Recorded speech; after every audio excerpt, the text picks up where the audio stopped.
Kami bersyukur untuk sore hari ini Bapa yang baik. Kami boleh ada ibadah di tempat ini. Kami percaya Tuhan, Engkau memberikan kepada kami semua yang Engkau kasihi, supaya kami bisa menerima isi hati-Mu. Bapa, ucapan syukur keluar dari hati kami, karena kami tahu Tuhan baik dalam hidup kami. Kami boleh menikmati keadaan yang sehat, tubuh kami menjadi kuat. Kami boleh menikmati kebahagiaan di saat pandemi ini, karena Tuhan memberikan anugerah kasih karunia dalam hidup kami. Mari Bapa, Kau mengirimkan Roh Kudus untuk membuat setiap kami bisa mengerti kehendak-Mu. Sebab itu kami mau katakan di dalam nama Yesus, pikiran kami tunduk kepada kebenaran firman Tuhan, dan segala keangkuhan manusia kami robohkan dalam nama Yesus. Biarlah Tuhan, kami menjadi umat pilihan-Mu yang menjadi berkat bagi banyak orang. Terima kasih Bapa, pengurapan-Mu turun atas hamba-Mu, dan kami tahu firman yang kami beritakan berasal dari Engkau. Dan kami bersyukur sekali lagi Tuhan, karena Tuhan memberi kesempatan kepada kami yang ada di gereja, baik pun yang streaming. Kami boleh merasakan bahwa sungguh luar biasa saat ini kami boleh ada karena Tuhan memberkati. Dalam nama Yesus kami berdoa. Haleluya. Amin. Silakan duduk. Shalom. Puji Tuhan ya, kita sudah ibadah sore hari ini tatap muka. Juga shalom kepada saudara-saudaraku yang saat ini melalui streaming juga mengikuti ibadah sore hari ini. Kita mengerti bahwa setiap bulan, setiap minggu, Pastor Arifin, gembala senior kami semua, itu memberikan satu renungan bagaimana khotbah dia setiap bulan itu berisi bersambung terus sampai kita jemaatnya mengerti. Sehingga dikatakan minggu yang lalu, apakah dalam kehidupan kita ini ada benalu yang menggerogoti sehingga tidak bisa bertumbuh kita, baik dalam pikiran kita, baik dalam hati kita. Saya katakan bagaimana di dalam satu pohon itu pasti ada ranting, ada dahan, ada daun ya. Tapi hanya ada satu, yaitu buah. Mereka mempunyai fungsi sendiri-sendiri. Ada akar ya, punya fungsi sendiri-sendiri. Satu hal Bapak Ibu yang dikasihi Tuhan, ketika kami pergi ke Banyuwangi ya, kita tidak bisa membedakan pohon itu ketika bertumbuh kecil, ini pohon apa ya? Rambutan apa durian, tidak bisa. Agak besar juga tidak bisa. Tetapi ketika saya masuk ke dalam, saya melihat tidak mengenali daunnya enggak apa-apa, tapi ada buahnya. Jadi di situ saya tahu, oh itu buah durian, oh itu buah rambutan. Nah, saudaraku, coba kita meneliti hidup kita. Apakah orang lain yang belum terima Kristus dalam hidupnya melihat saudara itu ada buah-buah Kristus, ada pantulan yang keluar dari sikap hati kita bahwa kita ini memang berbuah dan bisa dinikmati. Maaf, ini ekonya agak dikecilin ya Pak Immanuel.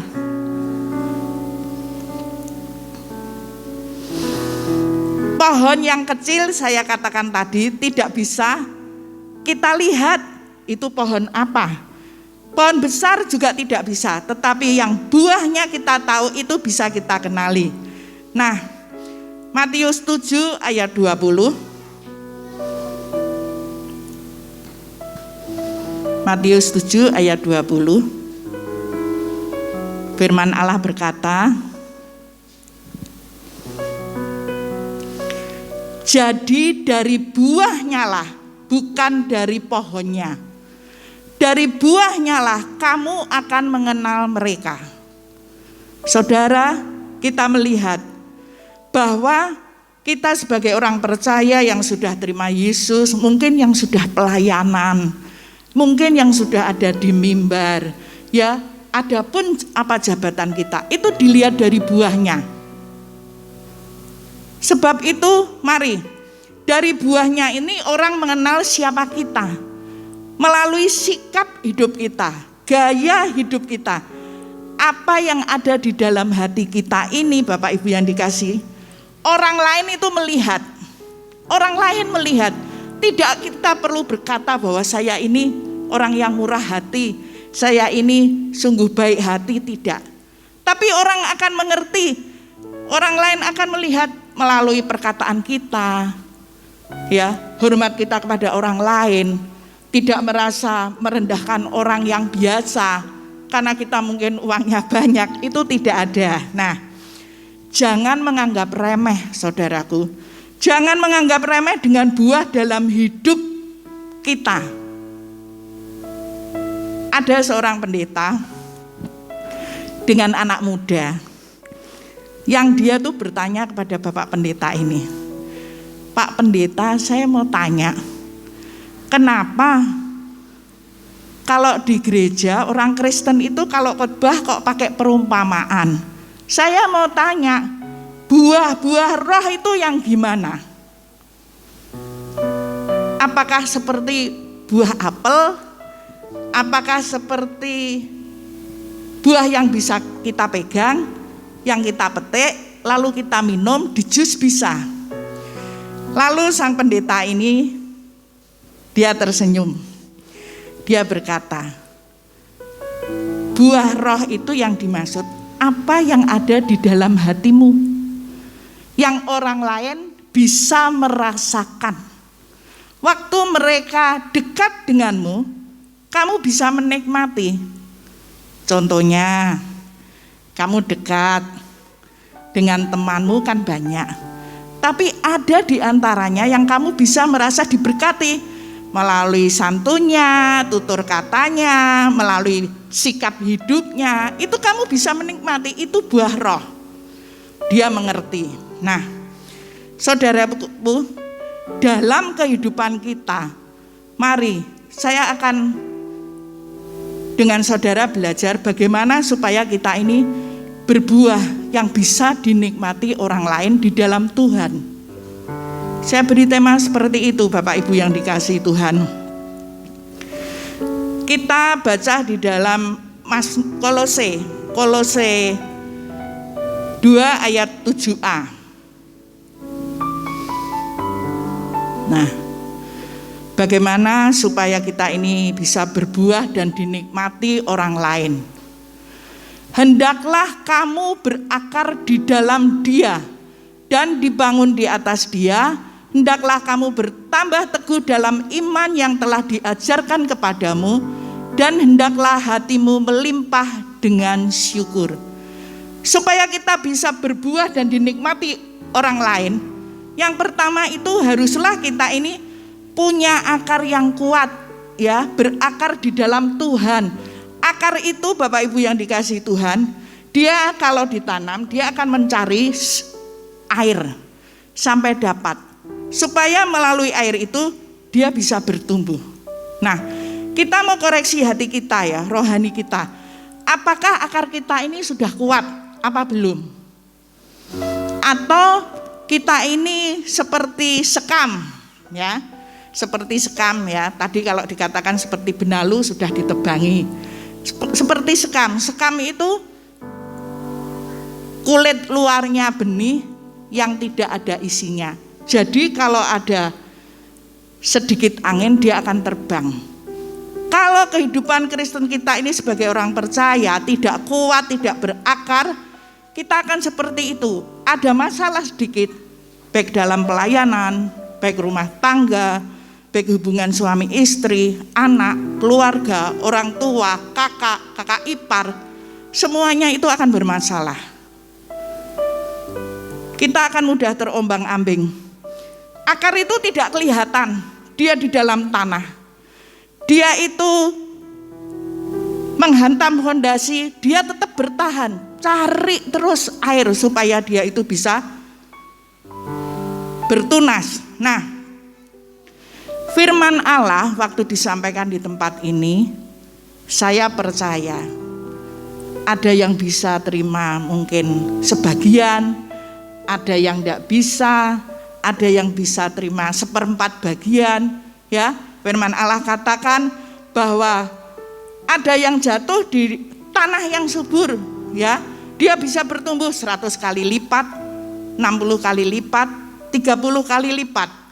Tetapi kita mau tahu bahwa akar yang kuat itu perlu proses. Ada gesekan. Bagaimana supaya kita ini di dalam kehidupan kita, baik di dalam gereja maupun di dalam pekerjaan, itu pasti ada sesuatu yang terjadi. Nah, itu proses bagaimana supaya orang melihat apa yang menjadi buah dalam hidup kita. Pasti ada, Bapak Ibu.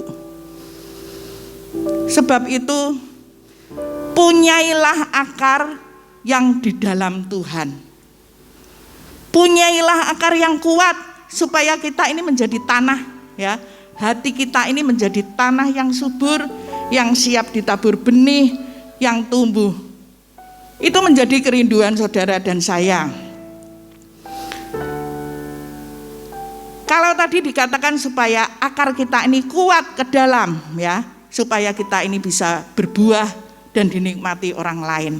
Lalu yang kedua, saudara, saya akan berikan, saya belum lanjutkan. Kalau kita berakar kuat, ya, kita akan melihat waktu ada apapun persoalan, orang akan melihat, oh dia tetap di dalam Tuhan. Tidak cari pertolongan lain. Tidak cari pakai penyelesaian kekuatannya sendiri. Orang akan melihat, oh ada Kristus dalam hidupnya. Nah, waktu akar itu mencari air, supaya kita kuat akarnya, kita itu harus setiap hari akar itu bertemu dengan sumber air. Saudara, sumber air kita itu yaitu firman, kebenaran. Mulai baca firman, mulai kita ini memuji, menyembah, mulai kita punya waktu.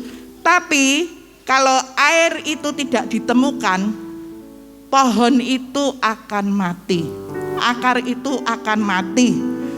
Demikian juga kita cari Tuhan itu sampai hatinya Tuhan itu bergetar.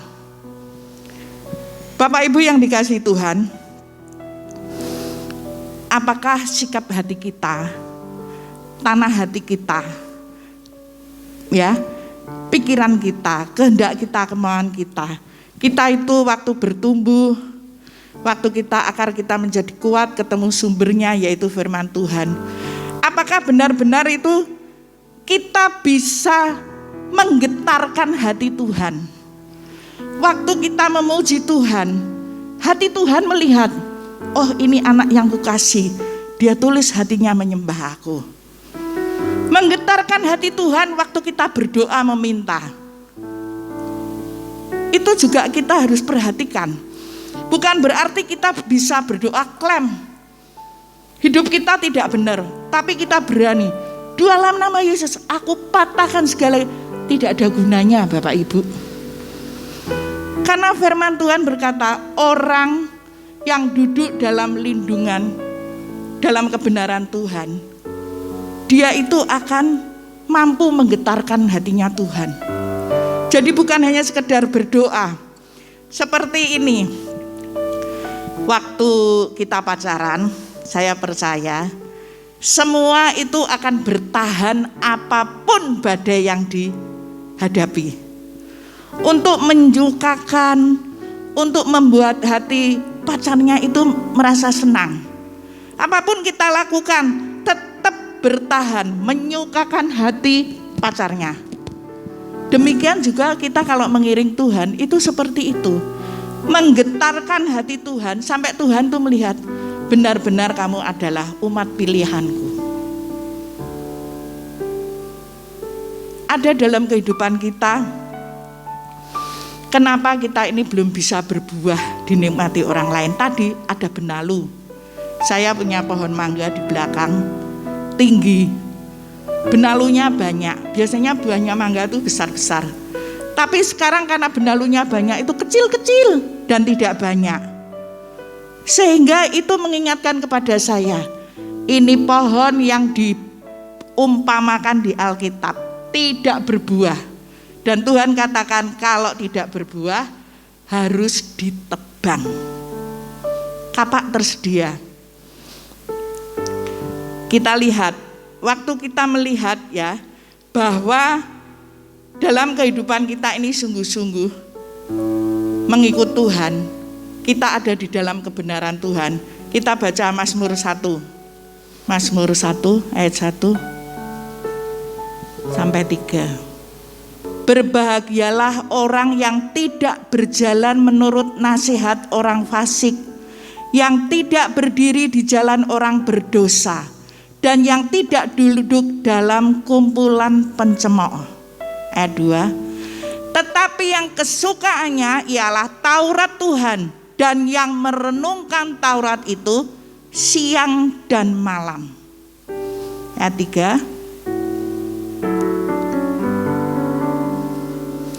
Ia seperti pohon yang ditanam di tepi aliran air.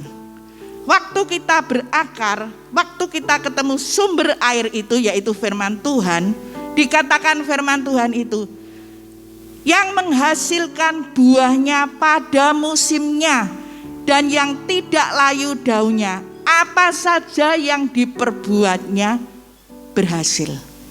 Ini adalah ciri orang yang benar, yang mau mengerti kehendak Tuhan dalam hidupnya, yang mau berbuah sehingga boleh dinikmati. Jadi yang ketiga, ketika kita mau berbuah dan dinikmati orang, kita harus mau didapati disempurnakan. Jadi tidak duduk dengan orang pencemooh.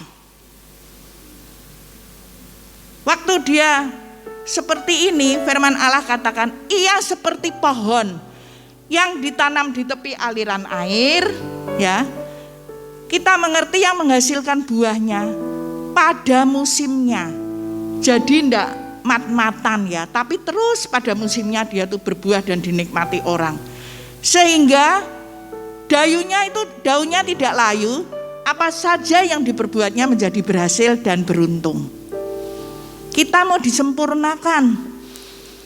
Kalau enggak, saudara yang dikasih Tuhan, benih yang tumbuh, perumpamaan benih yang tumbuh tidak berbuah itu akan ditebang.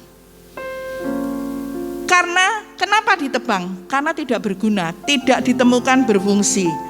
Nah, Bapak Ibu yang dikasih Tuhan, ada proses untuk disempurnakan, tidak gampang.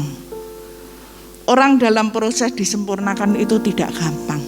Perlu bertahan seperti akar yang pada waktu dia kena batu, dia terus belok kanan kiri mencari sumber air. Saudara dan saya begini, perjalanan hidup kita ini proses. Kadang kita ini terbentur, ya, batu kehidupan yang tidak enak. Mungkin pada waktu kita bertemu dengan saudara kita, mungkin ada sesuatu, itu juga bisa memberikan kepada kita supaya kita ini bisa berbuah dan dinikmati orang. Bapak Ibu yang dikasih Tuhan, ada proses, respon kita ini yang menentukan. Coba kalau kita melihat anak-anak sekarang,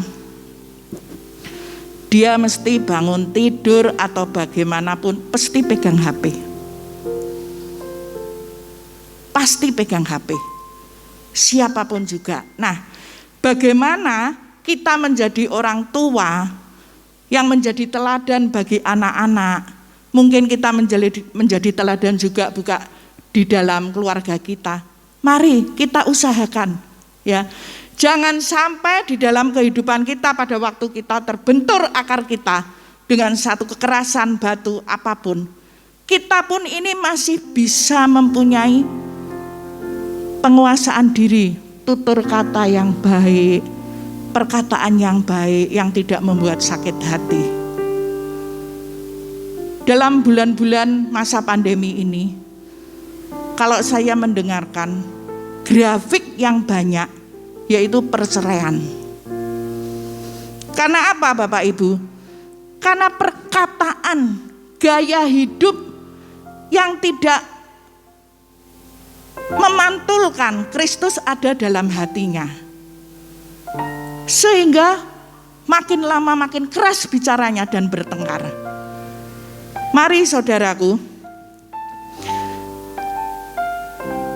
ada dalam kehidupan kita proses demi proses untuk disempurnakan.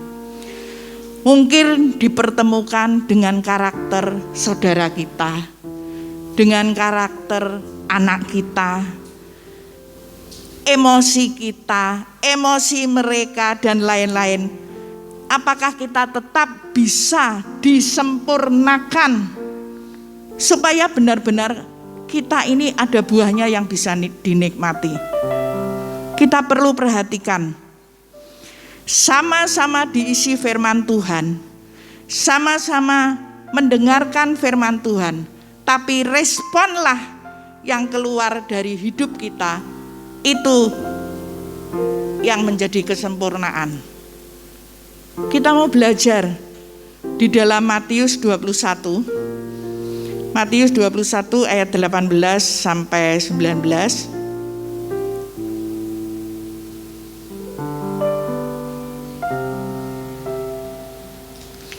Pada pagi-pagi hari dalam perjalanannya kembali ke kota, Yesus merasa lapar. Dekat jalan ia melihat pohon ara, lalu pergi ke situ. Tetapi ia tidak mendapat apa-apa pada pohon itu selain daun-daun saja. Katanya kepada pohon itu, engkau tidak akan berbuah lagi selama-lamanya. Dan seketika itu juga keringlah pohon ara itu. Mari dalam kehidupan kita ini, kita mau disempurnakan seperti Yesus. Kita mau ada tertanam di tepi aliran sungai sehingga daunnya lebat dan buahnya itu tetap. Dengan kata lain, kita punya hubungan terus tiap pagi dengan Tuhan.